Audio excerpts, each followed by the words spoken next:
네, 요즘 거리 지나다니 보면 이제 임대라고 붙은 텅 비어 있는 상가 진짜 많은데요. 임대료는 높고 또 매출 내기는 쉽지 않다 보니까 자영업하시는 분들 굉장히 고충이 많은 상황인 것 같습니다. 그런데 이런 상황에서도 이제 은퇴하신 분들은 또 창업 꿈꾸시는 분들도 많더라고요. 네, 그렇습니다. 이런 상황에서도 또 창업에 성공할 수 있는 전략, 창업 트렌드 연구소 이용우 소장 모시고 알아보겠습니다. 어서 오세요, 소장님. 어서 오세요. 네, 안녕하세요. 네. 오랜만에 뵙습니다. 네, 그렇습니다. 저희 또 창업 다룬 지도 몇 주 지났네요. 네. 지금 뭐 정민 앵커 말씀하신 대로 저도 네. 아니 이 동네에 이 위치에 왜 저게 비어 있지 싶은 데가 요즘 너무 많더라고요. 네. 그만큼 힘든데 네. 아니 뭐 다들 어렵다 힘들다 하는 시기이긴 합니다만 네. 유독 자영업자분들이 많이 어려워하시는데 지금 현황이 어떻습니까? 일단 저도 이제 깜짝 놀란 수치를 봤는데요. 네. 우리나라 이제 자영업자 비중을 보면 자영업자 수를 이제 어느 정도 예측할 수 있잖아요. 예. 제가 저는 이제 창업 컨설턴트로서 일을 하고 있는데 네. 제가 이 창업 컨설팅에 뛰어들었을 때가 자영업자 비율이 약 한 23% 정도 됐었거든요. 그러니까 지금 올해 들어와서 처음으로 통계가 집계된 이후에 사상 처음으로 20% 밑으로 떨어졌어요. 그러니까 드디어 이제 10%로 진입을 했습니다. 이게 이제 사상 처음인데 시장에서는 이 수치를 굉장히 크게 주목을 하고 있는데 그만큼 사실은 자영업자 비중이 선진국에 비해서 굉장히 높은 편이긴 합니다. 우리나라가요? 네, 미국은 한 6% 정도밖에 안 되고 그 정도입니까? 예, 가까운 일본은 한 10% 정도. 그러니까 사실은 우리나라가 유독 높았던 건 사실입니다. 네. 그런데 어쨌든 자영업자 비중이 좀 떨어진다는 것은 그만큼 이제 폐업률도 계속 지속적으로 높아진다는 것을 의미하고요. 네. 숙박 음식업 가게의 우리 지출 현황을 보면 이게 조금 이제 내년을 어떻게 우리가 대응을 할까 이 수치를 보면 이제 좀 느낌이 올 수 있는데요. 이게 숙박 음식업 가게 지출이 5분기 연속으로 지금 계속 감소하고 있는 추세입니다. 그러니까 내년에 최저임금이 살짝 최저시급이 한 170원 정도 오르는데 소비자들의 지갑은 열리지 않는다는 것이 이제 이게 좀 핵심으로 보면 될 것 같고요. 중요한 것은 자영업자 수가 지난달 통계 봤더니 전년 대비해서 무려 16,000명이 감소가 됐습니다. 이건 이제 앞으로도 더 폐업이 좀 지속될 거로 좀 보여서 장사하시는 분들이 조금 참고를 하셔야 될 것 같고 이게 사실 중요한 게 지금 우리나라 자영업자 수가 500만 명이 넘거든요. 근데 이 자영업자 수가 500만 명이지만 함께 살고 있는 가족이나 또 어린아이를 키우고 있는 가정이나 이런 걸 따지면 굉장히 많은 수를 차지하잖아요. 네. 그래서 이 창업에 관련된 모든 분야 뭐가 있겠어요? 뭐 주방, 뭐 도배, 간판, 뭐 인테리어. 그러니까 아주 많은 분야에 걸쳐서 다 어렵다는 것을 의미하니까 조금 어렵다라는 거 피부로 바로 느낄 수 있죠. 파생되는 산업이 굉장히 다양하네요. 네. 예. 지금 이제 말씀 주신 내용은 보니까 한국은행 기관에서 집계한 자료잖아요. 맞습니다. 근데 사실 딱 체감적으로 와닿는 거는 뭐 요즘 SNS를 통해서도 검색을 많이 하니까 그 SNS 통해서 좀 평가를 해보면 피부에 딱 와닿을 것 같은데 어떤가요, 실제로?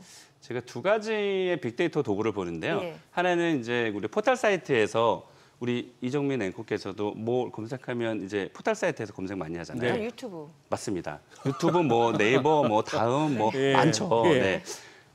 무조건 검색한단 말이에요. 그러면 그 포털 사이트에서 1년 동안에 이 검색량을 집계를 해요. 그럼 이제 그래프가 나오잖아요.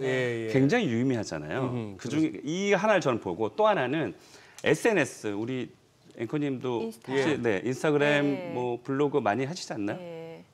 저희 인별그램이라고 나와 있는데 일병그램. 인스타라고 하면 안 되는 건가요? 인별그램. 인별그램. 인스타. 인별그램. 네, 별다방 인별그램. 그러니까 개그 프로에서 새우는 얘기해도 되고 깡은 얘기해도 되는데 새우 하면은 소리 안 나게 하고. 저희는 뭐 기업 얘기 많이 하니까. 네.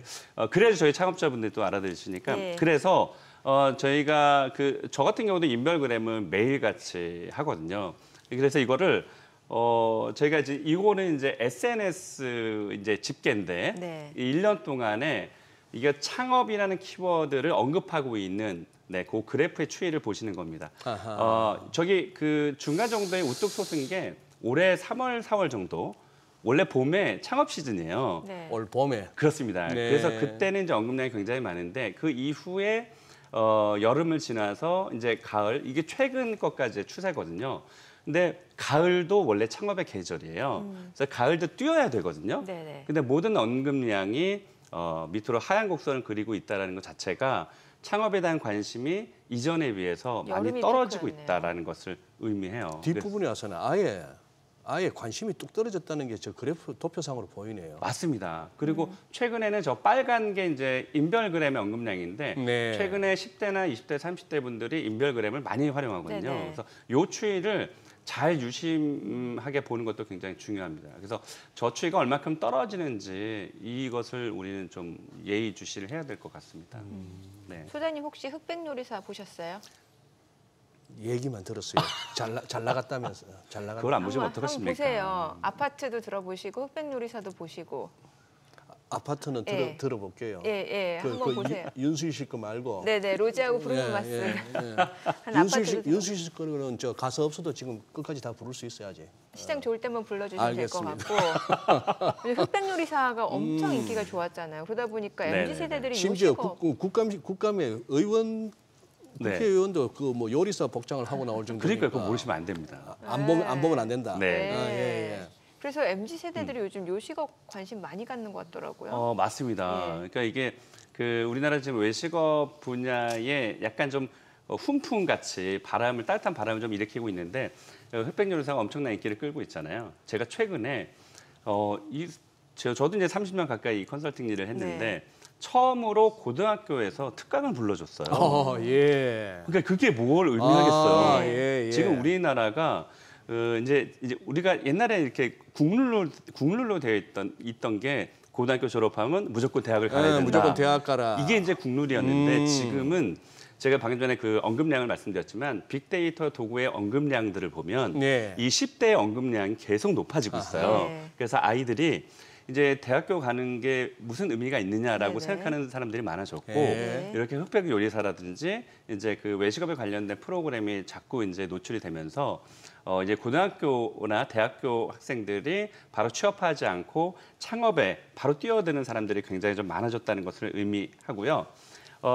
그리고 우리 그 외식업이 유독 또 많습니다. 예. 그래서 우리 그 MZ 세대들이 특히 이제 외식업에 좀 관심을 많이 보이고 있어서 MZ 사장의 절반이 한식이나 양식 등 외식업에 종사를 지금 하고 있는 상황이고 외식업 종사 비율이 20대가 무려 51.7%, 네, 30대가 41.5%로 그래요? 예, 차지하고 있어서 이제 스타 오너 셰프를 좀 꿈꾸고 있는. 아하. 그래서 사실은 우리 소비자 입장에서는 이런 그 MZ 세대들 자영업자이 많이 나오면 소비자들 입장에서는 굉장히 기쁜 이야기죠. 예. 새로운 음식들을 또 많이 맞아요. 먹을 수 있으니까. 그래서 네.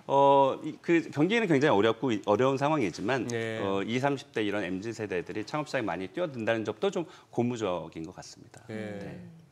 소장님 말씀 중에 국룰이었던 무조건 대학은 가야지 하는 그것이 꼭 적성이 안 맞을 수도 있고 다른 또 얼마나 타고난 재능이나 달란트가 따를 수가 있는데 늘 그것만 하던 거기에서 벗어나는 거는 제가 봐서는 참 좋은 현상이고 맞아요. 네. 예. 진짜 20대에 외식업 창업을 해서 이 자리에서만 30년 내지는 이 자리에서만 40년 간판 달아놓고 머리 희끗희끗해지는 그 멋있잖아요. 여전히 주방에서 손님을 갖다 맞으면 얼마나 멋있겠습니까? 멋있습니다. 네. 와. 근데 저기 네. 이거 말입니다. 성공 전략 이거 결국은 프랜차이즈를 무슨 생각하는데 네. 소장님 보시기에는 이거 프랜차이즈 창업이 이게 뭐 성공 전략이 어떻게 됩니까 이게? 일단 지난번에 제가 와서 말씀을 좀 드리긴 했었는데 우리나라 프랜차이즈 수가 약 한 12,000개. 진짜 많더라고요. 어마어마하게 많습니다. 예, 제가 오늘 조금 일찍 와가지고 제가 우리나라 브랜드 수가 12,000개가 넘는 건 굉장히 많은 건데 예. 지금 일본 같은 경우는 1,200개 정도밖에 안 돼요. 그러니까 우리나라가 일본에 비해서 프랜차이즈 브랜드 수가 무려 몇 배요? 10배가 높은 건데 와. 그러니까 제가 오늘 조금 일찍 와서 이걸 네. 한번 계산을 해봤어요. 계산요. 네, 일본의 인구 수가 1억 2,375만 명이에요. 예. 우리나라가 5,175만 명입니다. 예. 그래서 이거를 나눠봤어요. 예. 그랬더니 일본은 96,528명당 프랜차이즈 브랜드가 한 개가 있는 거고요. 어허. 우리나라는 4,216명의 한 개 브랜드가 있는 거예요. 네. 그러니까 이게 오. 우리나라보다 그러니까 일본보다 우리나라가 23배 정도가 많은 거예요. 예. 어마어마한 거죠. 예. 그러네요. 그래서 제가 방금 전에 그 자영업자 수는 조금 줄어들고 있다라는 말씀을 드렸지만 이건 어느 정도 조금 이렇게 정화가 될 필요는 좀 있다고 보여지고 그래서 경기는 지금 상당히 어려운 상황인데 프랜차이즈 브랜드 수는 지난달에 비해서도 또 올랐어요. 예. 그래서 이 공급자들, 그러니까 프랜차이즈 사업으로 대박을 치겠다는 분들이 시장에 많이 나오면서 네. 약간 좀 경기 어렵지만 브랜드 수는 굉장히 많아지는. 그래서 좋은 프랜차이즈 브랜드를 선택하는 것이 그만큼 더 신중하게 좀 선택을 해야 되고 또 이게 그 창업할 때 비용이 가장 중요하거든요. 그러니까 처음 창업할 때 그 비용이 프랜차이즈 본사와 상담을 하다 보면 어느 정도 든다라고 했는데 실제로 오픈을 준비하다 보면 더 많은 돈이 또 소요가 되거든요. 그래서 이 자금에 대한 집행이 좀 철저하게 좀 안 다음에 오픈하는 게 좋고 또 본사에 지속적으로 내는 로열티가 있어요. 네. 그 로열티가 매년 혹은 2년마다 한 번씩 또 올라갈 수도 있거든요. 그러니까 이런 것들을 좀 철저하게 좀 계산한 다음에 오픈하는 것이 일단 첫 번째로 좀 중요하다고 보겠습니다. 네. 저 사실 한 24년 전에 프랜차이즈 창업을 해봤어요. 정말요? 네, 해봤는데 정말요? 24년 전에 어떠셨어요? 해봤는데 그 인테리어 할 때 본사 지침 따라야 되고 이제 본사 가서 교육도 받아야 되고 이제 재료 수급도 이제 그 정해준 곳에서 이제 재료를 받아야 되고 뭐 이제 로열티도 줘야 되고 그렇더라고요. 갑자기 이렇게 측은하게 말하고 아니 계신 거를- 최근이 아니고 깜짝 놀랐습니다. 아, 네, 저도 놀랐습니다. 아니 해보고 싶어서 좀 해봤어요. 네. 전에 슬쩍 얘기했던 짬뽕집. 네. 잘 이제 매칭은 안 되는데 네, 짬뽕 해봤어요. 해봤는데 어떠셨어요? 그 본사 핫한 시스템이? 곳에서 해봤어요. 핫한 곳에서? 네, 신사동 가로수길에서 해봤는데 딱 6개월 잘 됐어요.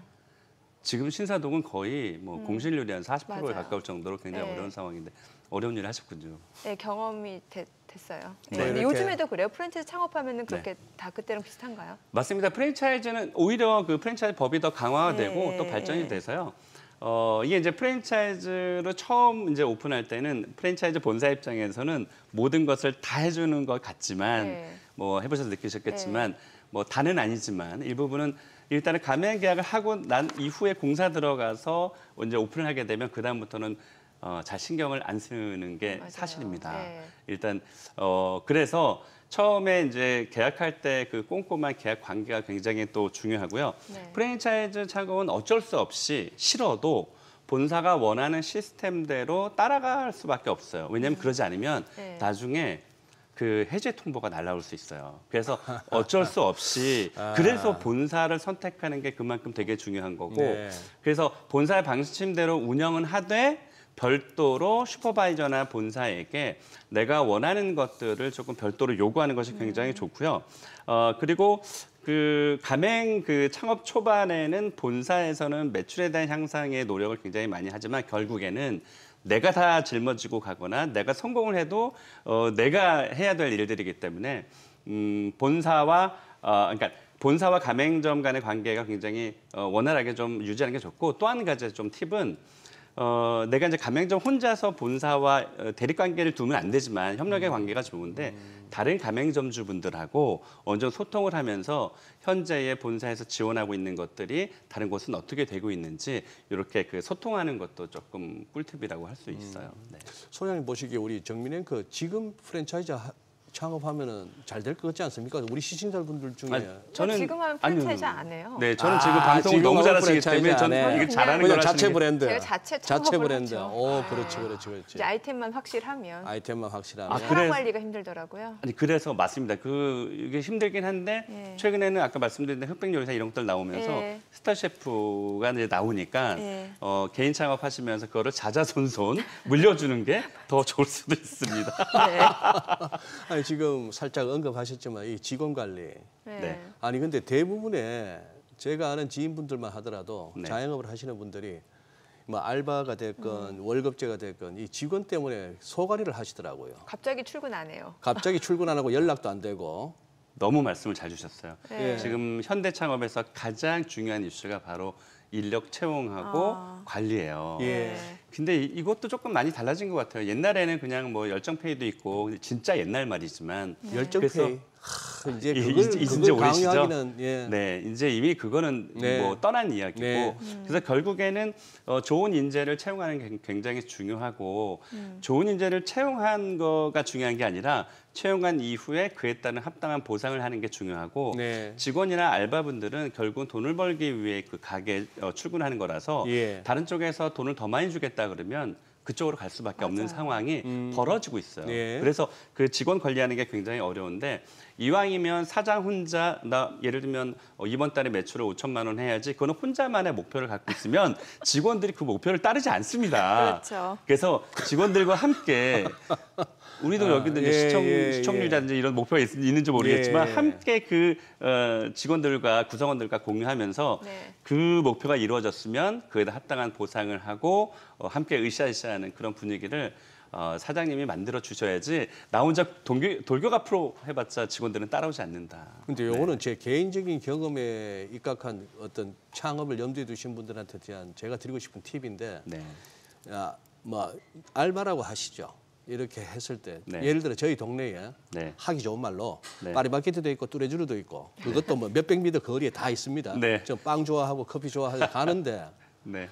묘하게 그 알바생이 말이죠. 네. 그 잠시 1, 2분의 접촉인데도 불구하고 굉장히 상냥하고 기분 좋은 알바가 있는 집과 네. 뭔가 이 뚱하고 나올 때 기분이 찝찝해지는 집 같으면 네. 다시는 안 갑니다. 네. 말 사장님들 그대로 서비스업이잖아요. 맞아요. 네. 예. 그것도 감안하셔야 될 것 같아요.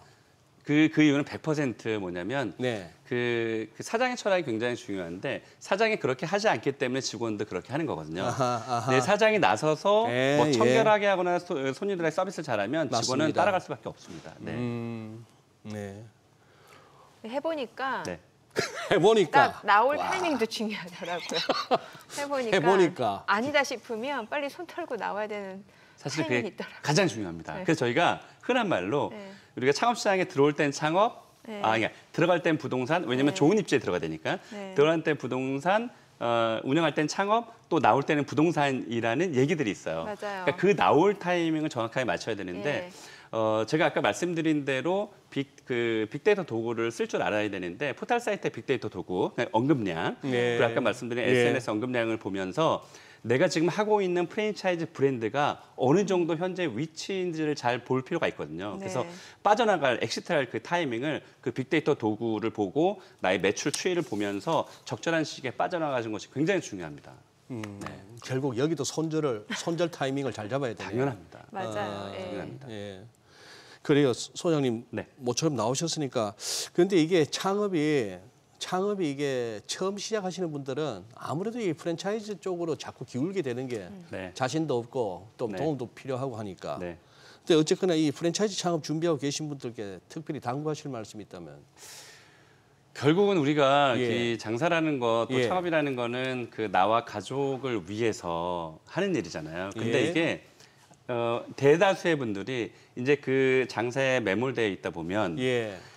실제 그 돈에만 매몰되어 있지 가족이나 나는 이렇게 뒤에 있는 경우가 굉장히 많습니다. 그래서 가족들과 나의 행복이 먼저 우선이기 때문에 어느 정도 그 시간적으로 적절한 좀 안배를 통해서 일주일 내내 뼈와 영혼을 갈아가지고 장사를 하는 것보다는 어느 정도 하루 이틀은 가족들과 함께해서 진정한 행복을 좀 느끼는 게 좋을 것 같고 그것을 통해서 왜 내가 돈을 벌어야 되는지 동기부여가 될 것이기 때문에 나와 가족을 절대 잊지 말고 장사를 했으면 좋겠다라는 말을 꼭 당부를 드립니다. 역시 워라벨.